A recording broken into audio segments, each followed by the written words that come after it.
আসসালামু আলাইকুম ওয়া রাহমাতুল্লাহি ওয়া বারাকাতুহু। সম্মানীয় শ্রোতা মণ্ডলী, এক ভাই প্রশ্ন করেছেন যে পান, বিড়ি, তাম্বাকু, সিগারেট ইত্যাদি খেলে কি ওযু নষ্ট হয়ে যায়, ওযু ভঙ্গ হয়ে যায়? আমি ওই ভাইকে বলতে চাই, ভালো করে শুনুন, যে ওযু করার পরে যদি আপনি ধূমপান করেন, পান, তাম্বাকু, জর্দা ইত্যাদি খান, তাহলে ওযু নষ্ট হবে না। কারণ ওযু নষ্ট হওয়ার যে কারণগুলো আছে তার মধ্যে এইগুলো বস্তু সেবন করা এটা নেই। ওযু নষ্ট হওয়ার বিশেষ কিছু কারণ আছে, যে কারণগুলো আমি কোনো সময় ইনশাল্লাহ একটি ভিডিও ক্লিপ বানিয়ে শর্ট করে আপনাদের শোনানোর চেষ্টা করব।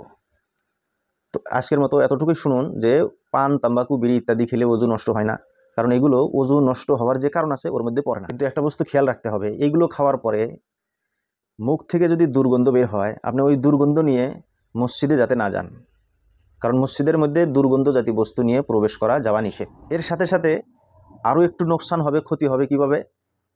আপনি যখন এই দুর্গন্ধ নিয়ে মসজিদে যাবেন, কোনো না কোনো মুসল্লির পাশে নামাজ পড়বেন। নামাজ পড়লে আপনার মুখের দুর্গন্ধ যদি ওই মুসল্লির যদি কষ্ট হয়, সে যদি দুর্গন্ধ পেয়ে তার যদি অন্তরের মধ্যে কষ্ট পায়, তাহলে কিন্তু হারাম হয়ে যাবে। এটা অন্য মুসলমানকে কষ্ট দেওয়া হারাম, এই হিসেবে হারাম হয়ে যাবে। গতিকে পান, বিড়ি, তাম্বাকু ইত্যাদি এইগুলো সেবন করলে ওযু তো নষ্ট হয় না, কিন্তু যদি নামাজের সময় হয় তাহলে আর এগুলো মুখটা ভালো করে সাফা করে, ভালো করে চকচকে করে, যাতে কোনো ধরনের দুর্গন্ধ বাহির না হয়, তারপরে মসজিদে গিয়ে নামাজ পড়ার চেষ্টা করবেন।